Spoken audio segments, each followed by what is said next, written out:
tiempo de reflexión donde la palabra de Dios toma protagonismo.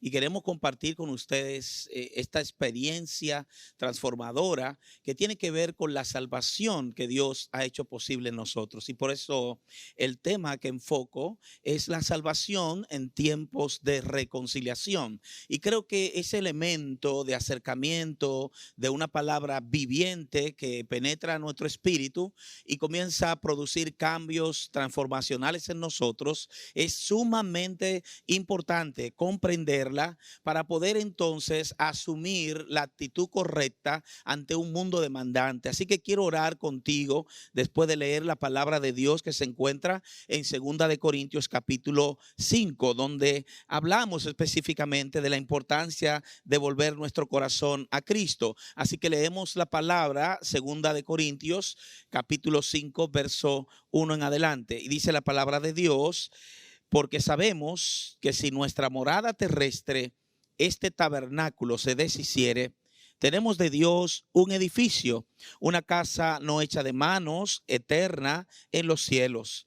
Y por esto también gemimos, deseando ser revestidos de aquella nuestra habitación celestial, pues si seremos hallados vestidos, y así de esa manera no estaremos desnudos, porque asimismo los que estamos en este tabernáculo gemimos con angustia, porque no quisiéramos ser desnudados, sino revestidos, para que lo mortal sea absorbido por la vida. Y añade el apóstol: mas el que nos hizo para esto mismo es Dios, quien nos ha dado las arras del Espíritu.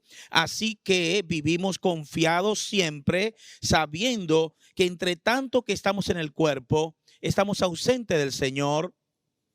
Porque por fe andamos, no por vista, pero confiamos, y más quisiéramos estar ausentes del cuerpo y presentes al Señor. Por tanto, procuramos también, o ausentes o presentes, serles agradables. Porque es necesario que todos nosotros comparezcamos ante el tribunal de Cristo, para que cada uno reciba según lo que haya hecho mientras estaba en el cuerpo, sea bueno o sea malo.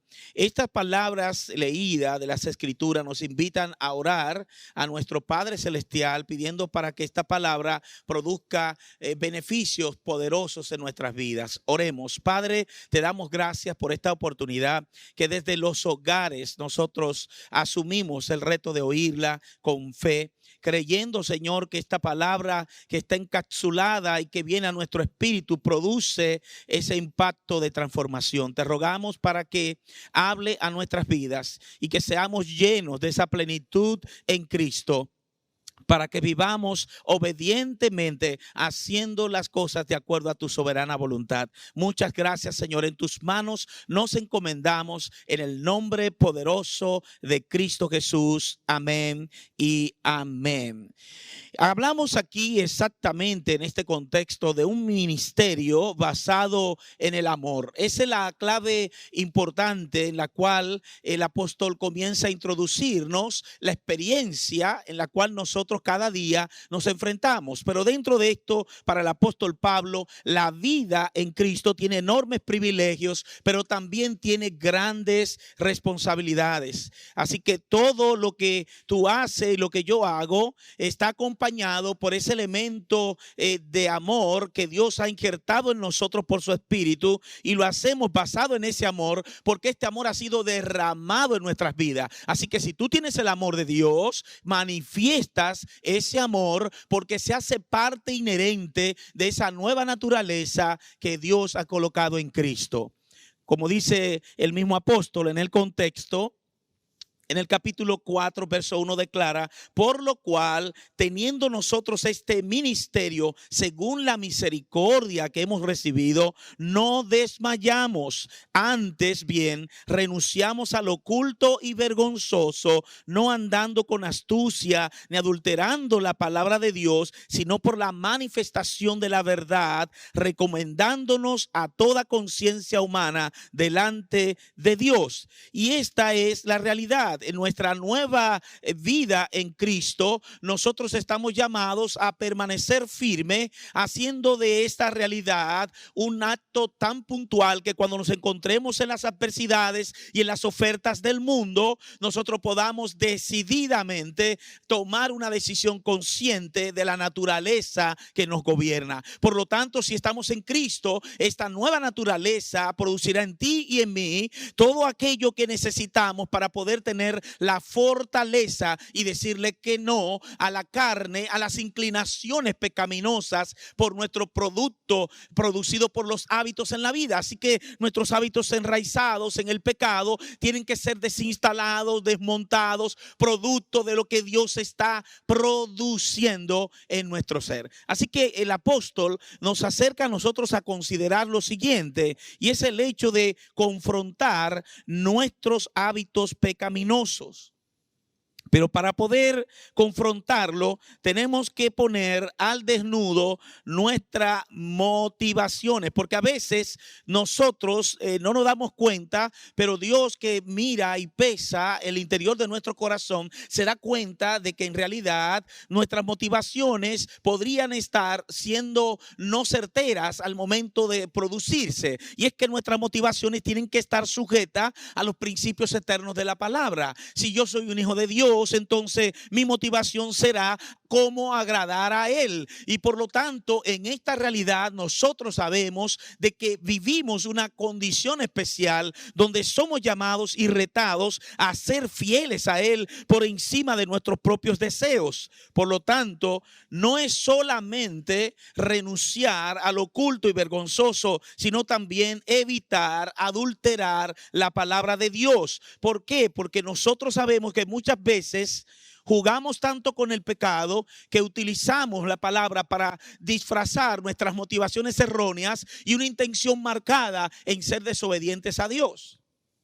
Pero cuando yo, como hijo de Dios, soy responsable de mis actos, entonces no puedo enfrentarme a la palabra para simplemente tratar de manipular su contenido. La palabra de Dios es vista desde el Espíritu que obra en nosotros. Por lo tanto, el Espíritu Santo se encarga de crear en nosotros una comprensión profunda de una verdad que parece simple, pero que solamente es dada a los hijos. Y por el Espíritu nosotros podemos accionar dejando que sea Él que nos gobierne en nuestras verdaderas decisiones. Por lo tanto, en ese sentido, somos todos conscientes de lo que ha acontecido a nivel global en nuestro tiempo. Hemos sido sorprendidos de nuestra zona de comodidad y se nos ha llevado a un sacudimiento a todas las estructuras en las cuales nosotros nos habíamos acostumbrado. Así que tenemos que ser transparentes, conscientes de que estábamos acostumbrados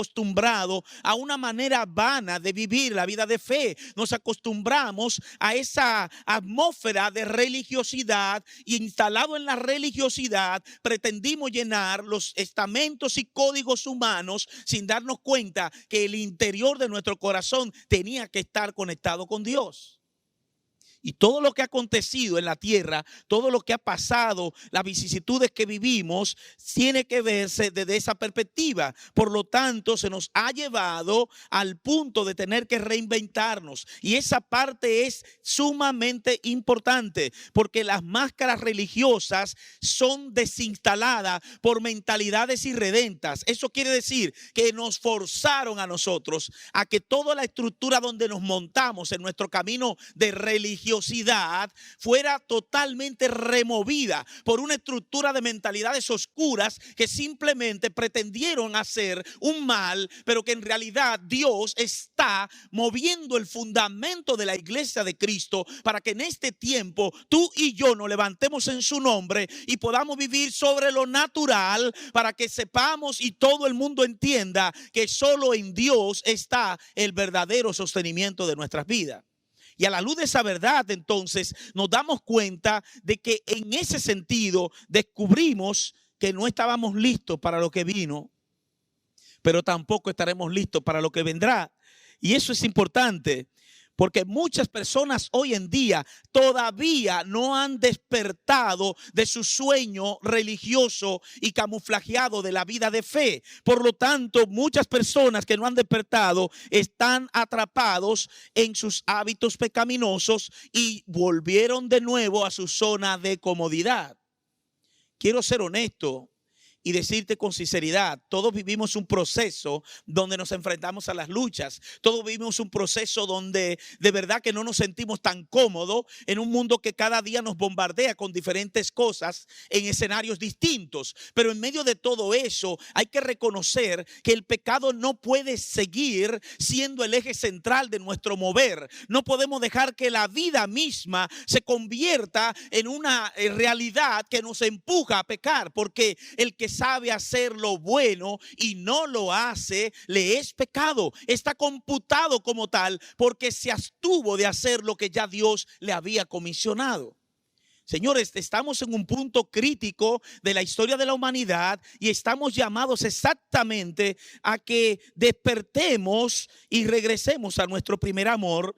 Y nuestro primer amor es Cristo mismo. Esa es la parte y en ese sentido, no solo aquí es renunciar a todo lo vergonzoso y lo oculto, sino también que el verso 5 declara, porque sabemos que si nuestra morada terrestre, este tabernáculo se deshiciere, tenemos de Dios un edificio, una casa no hecha de manos, eterna en los cielos. Así que estamos viendo cómo esta habitación o casa que nosotros tenemos, el apóstol aquí le habla a los creyentes en Cristo que están en esta comunidad de Corinto, pero sobre todo usa un término importante y es el término sabemos. Esta palabra implica un conocimiento experimental donde nuestro espíritu es impactado por la transformación que es producida por el Espíritu de Dios.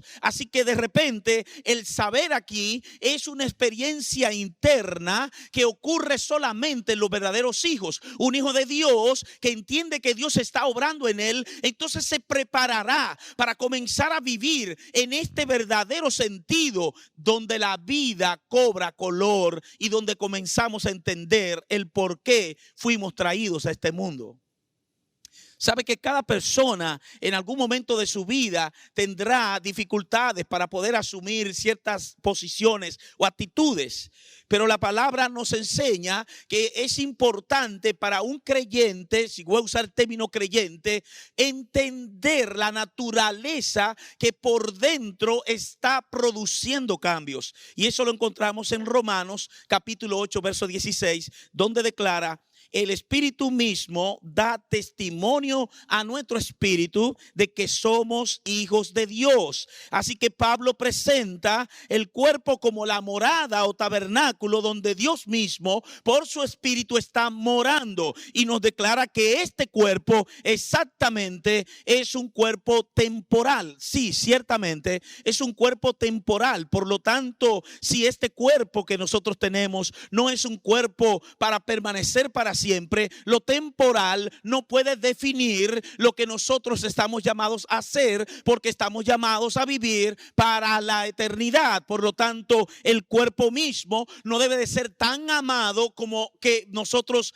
le demos todos los gustos al cuerpo. Más bien tenemos que perfilar que nuestra razón de ser y nuestro propósito en la tierra es manifestar el carácter de Cristo, y para hacerlo tiene que haber una transformación.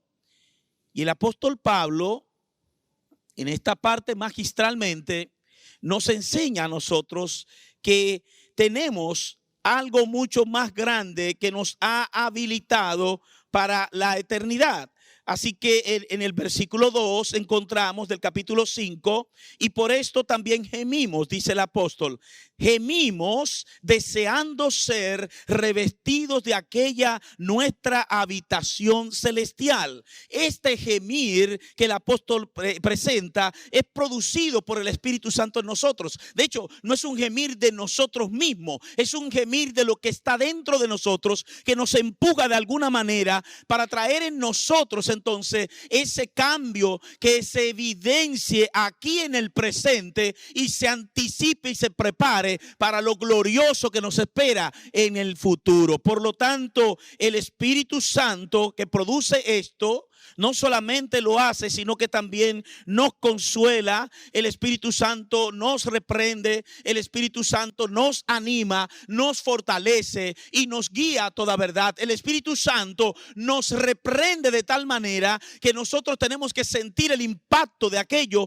que nos está confrontando. Por lo tanto, un hijo de Dios decide agradar a Dios porque sabe que dentro de sí está instalado el mismo Espíritu, lo cual convierte nuestro cuerpo como templo o morada del Espíritu.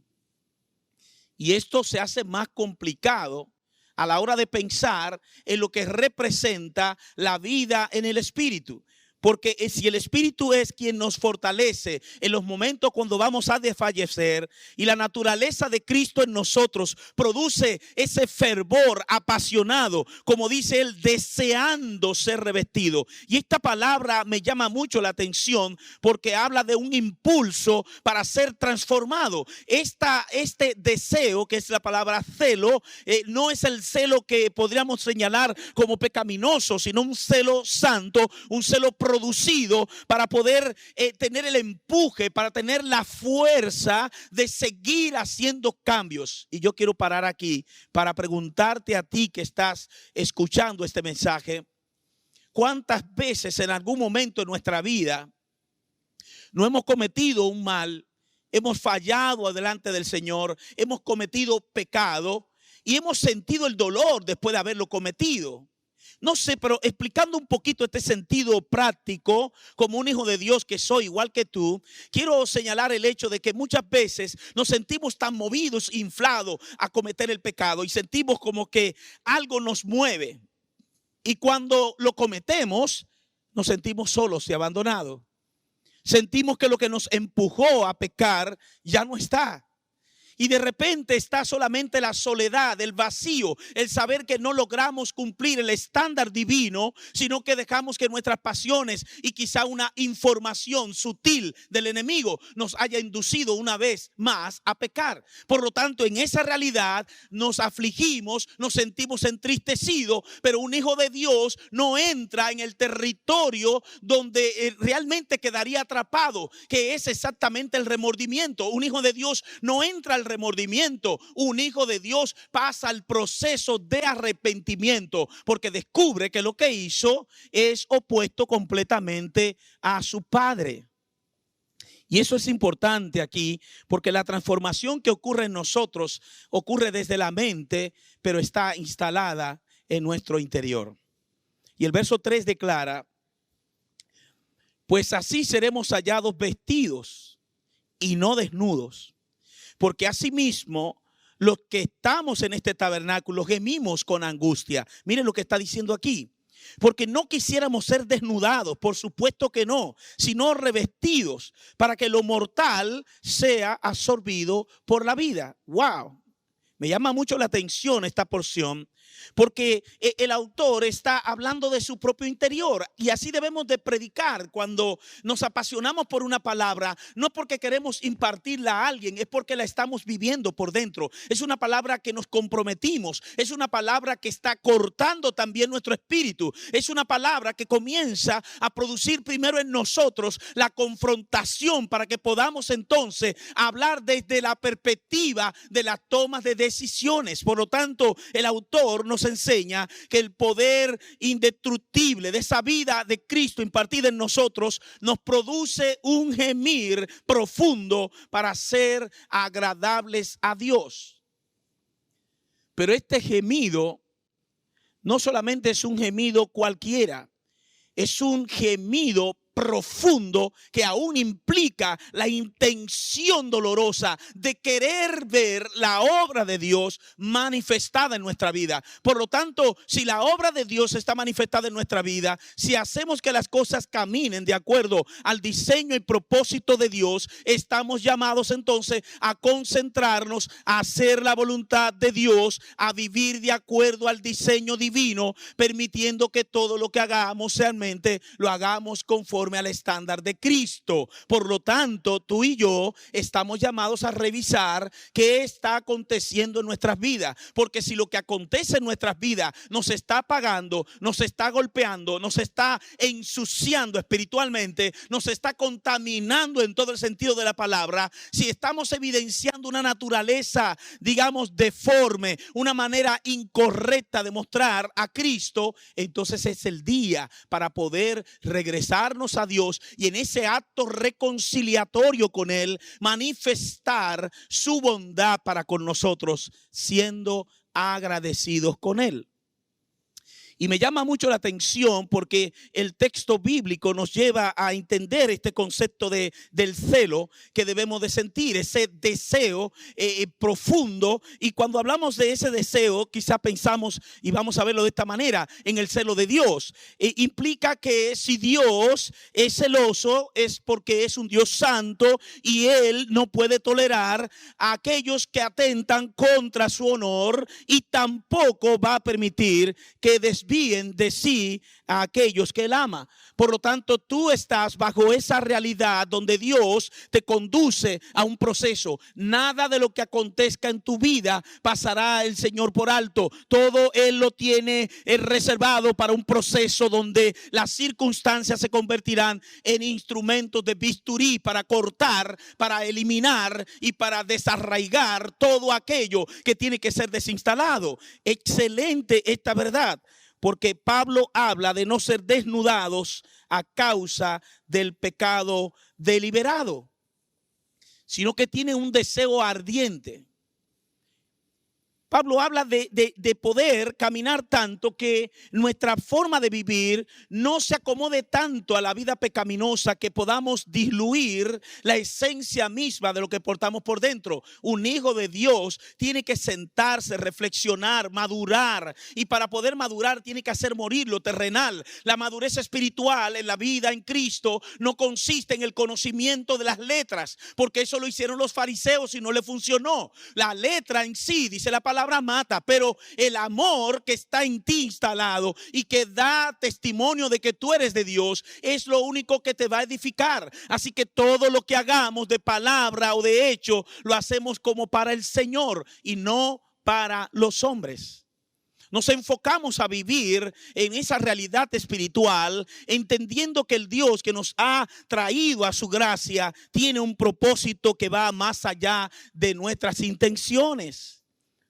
Por lo tanto, ese mismo deseo de Dios produce en nosotros ese anhelo profundo de querer ser redimido, transformado en la totalidad. Por eso la palabra aquí, gemimos con angustia. Y esto nos lleva a querer con ansias esa transformación total y plena que Dios tiene para nuestras vidas.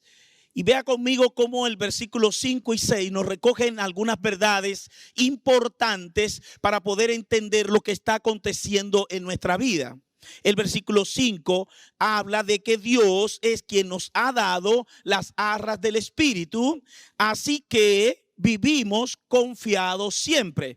Esta expresión, cuando Pablo introduce esta verdad contundente, declara para que lo mortal sea absorbido por la vida. Y este es Cristo.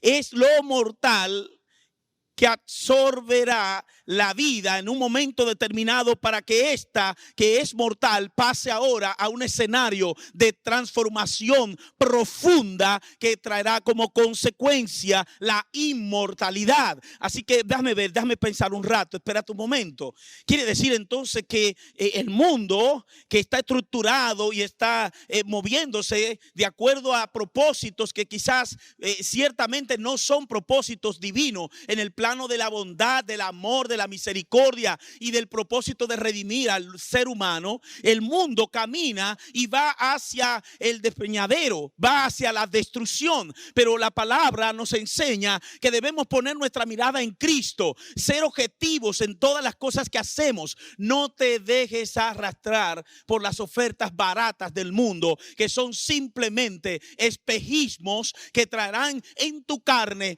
un tipo de disfrute temporal, momentáneo momentáneo, pero que traerá un dolor que podría significar una eternidad.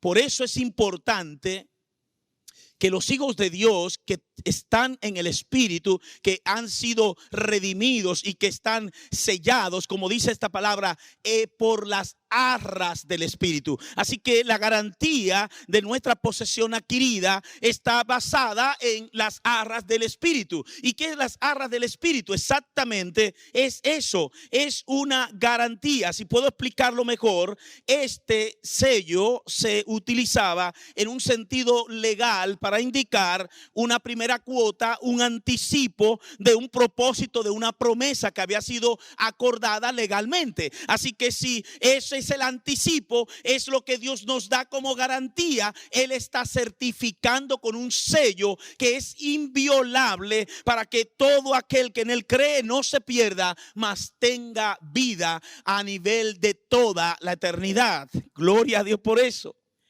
Entonces, por esa razón, la conclusión lógica que utiliza el apóstol es: por tal razón vivimos confiados siempre.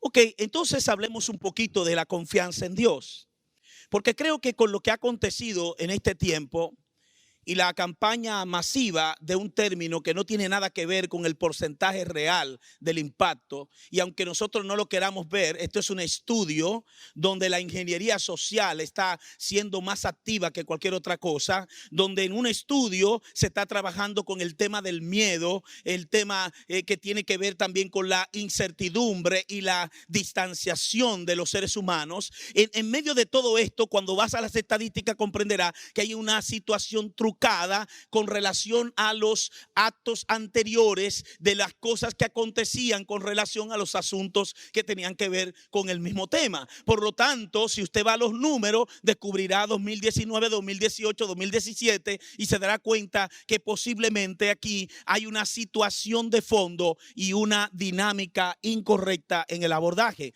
Por eso usted y yo no debemos de amedrentarnos ni ponernos de alguna forma de tal manera que perdamos la objetividad. Tenemos que enraizar la verdad de que somos de Dios y que Dios nos anticipó los tiempos peligrosos que se avecinan. Por lo tanto, si voy a la palabra y observo lo que acontecerá en la tierra, no voy a permitir que mi fe sea puesta en entredicho. Yo tengo que aferrarme más que nunca a Cristo y demostrar que mi salvación no es solamente un acto que ocurrirá en el futuro, sino que se manifiesta constantemente en la vida de un verdadero hijo de Dios que ama al Señor por encima de sí mismo.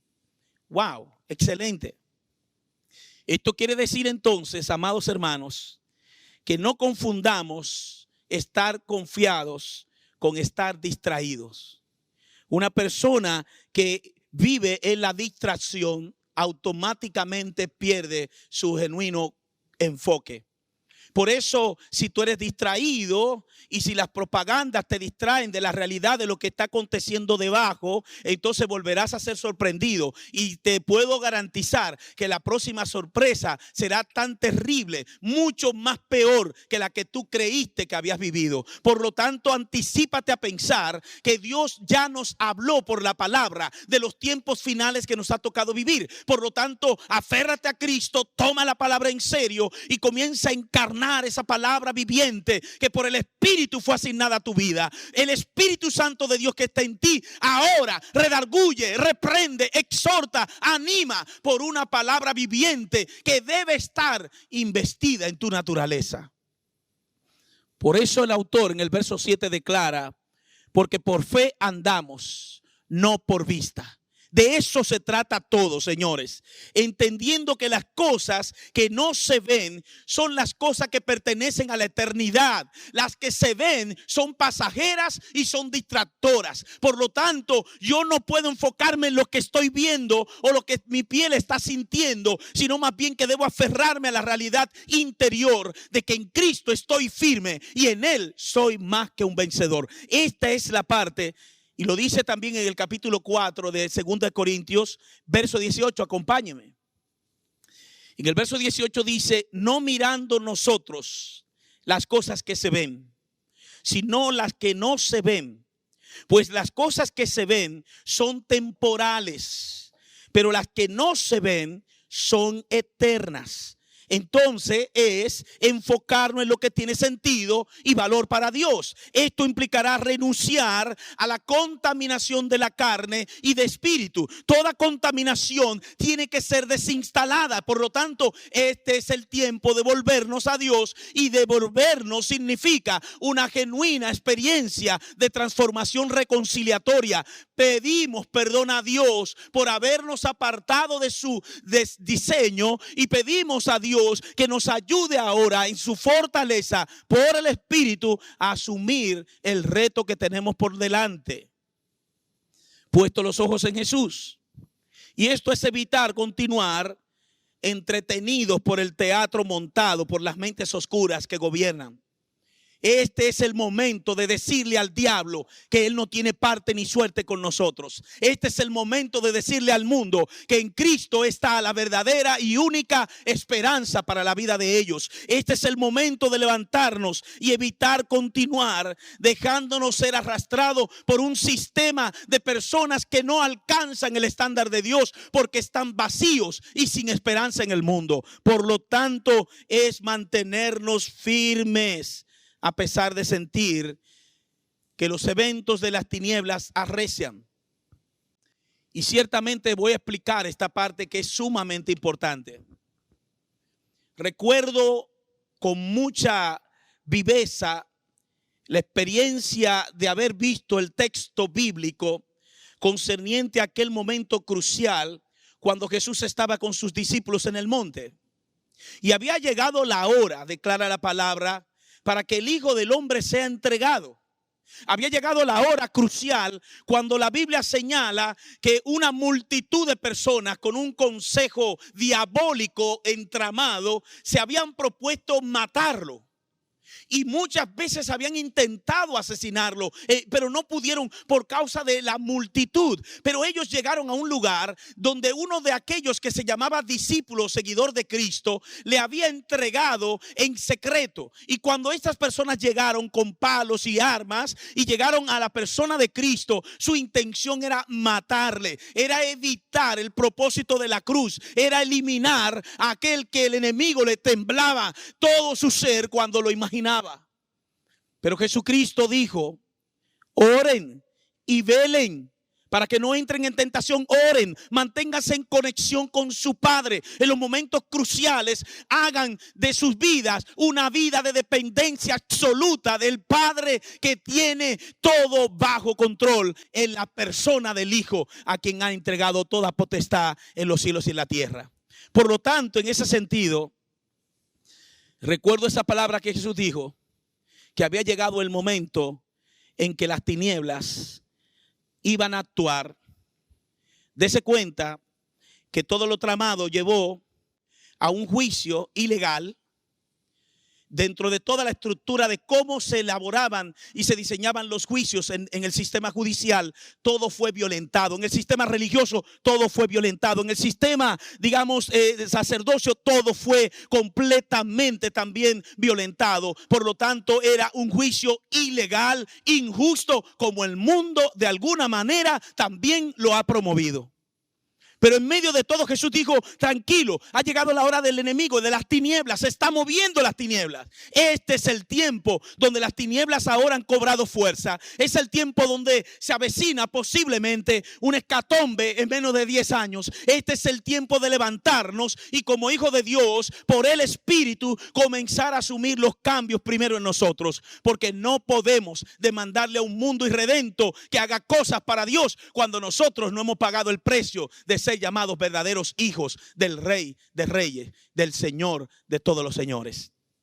Ser hijos del Padre y vivir conforme a la naturaleza del Hijo es el reto que tenemos por delante. Y yo te digo hoy de esta manera: ¿qué vamos a hacer con lo que Dios ha instalado en nosotros? Ciertamente, si hacemos algo, no es por nuestra fuerza ni por nuestros méritos. Es el mismo Dios que ha puesto este anhelo ardiente, este deseo de ser desmontado en toda la naturaleza pecaminosa y convertido en aquellos hijos que viven por el Espíritu y andan en el Espíritu. Hoy es tu día y es mi día. Hoy es un día donde decido delante del Señor tomar decisiones radicales para decirle que no al diablo, para decirle que no al mundo y para decirle a mi carne que se sujete al poder del Espíritu que obra en mi vida. Hoy tú y yo nos unimos para esto y te levantas allí donde está y oramos juntos pidiéndole al Señor que se haga manifiesta su naturaleza en nosotros. Oremos. Padre, te doy gracias porque este plan perfecto, realizado en una obra extraordinaria, la obra de Cristo, una obra de amor impresionante, profundo, incomprendido para las mentes finitas. Hoy, Señor, queremos agradecerte por todo esto y te pedimos de manera especial para que tú trabajes en lo interior de nosotros, produciendo ese hijo maduro que deseas y anhela en nuestra vida. Señor, hoy con gemido nos arrepentimos de nuestra maldad, de nuestro pecado, de nuestra falta de integridad, de nuestra manera en la cual irresponsablemente hemos vivido la vida de Cristo en nosotros. Padre, hoy te pedimos para que en el nombre poderoso de Cristo Jesús quite todo obstáculo del camino, todas las esferas de las tinieblas ahora sean reprendidas alrededor de nuestra vida. Y hoy en el nombre de Jesús nos declaramos más que vencedores. Nos paramos en el poder del Espíritu y le decimos a las tinieblas que no tienen parte ni suerte, porque la luz ha llegado y la luz es Cristo y está en nosotros. Hoy, Señor, te pido por aquellos también que no te conocen, para que en el nombre poderoso de Cristo Jesús, por el poder del Espíritu Santo, sean convencidos de pecado, de justicia y de juicio. Y que en este momento vean a Cristo, al Cristo de la gloria, resucitado en majestad, cederle con amor y misericordia esta salvación tan grande que no solo se vive aquí, sino que será por toda la eternidad. Hoy confiesa con tu boca y cree en tu corazón: Jesucristo te ama y hoy quiere darte el perdón y ese regalo en la gracia que es más que lo que hayamos comprendido como salvación. Hoy dile al Señor allí: reconozco que soy pecador y te pido que perdones mis pecados. Hoy te acepto, hoy te declaro en mi vida como mi Señor, mi único y suficiente Salvador. Muchas gracias, Jesús, por amarme así. Hoy me declaro por la fe en tu promesa, en tu palabra, un hijo de Dios. Amén y amén. Este es un tiempo de glorificar al Señor. Este es un tiempo de expansión en la vida espiritual. Porque como dice el texto bíblico en el verso 10, porque es necesario que todos nosotros comparezcamos ante el tribunal de Cristo, para que cada uno reciba, esa es la palabra clave, reciba según lo que haya hecho mientras estaba en el cuerpo, sea bueno o sea malo. Que Dios añada bendición a esta palabra que has recibido con todo tu corazón, y estaremos pendientes contigo para continuar presentando a Cristo con todo lo que Él ya nos ha otorgado. Bendiciones multiplicadas en Cristo. Amén.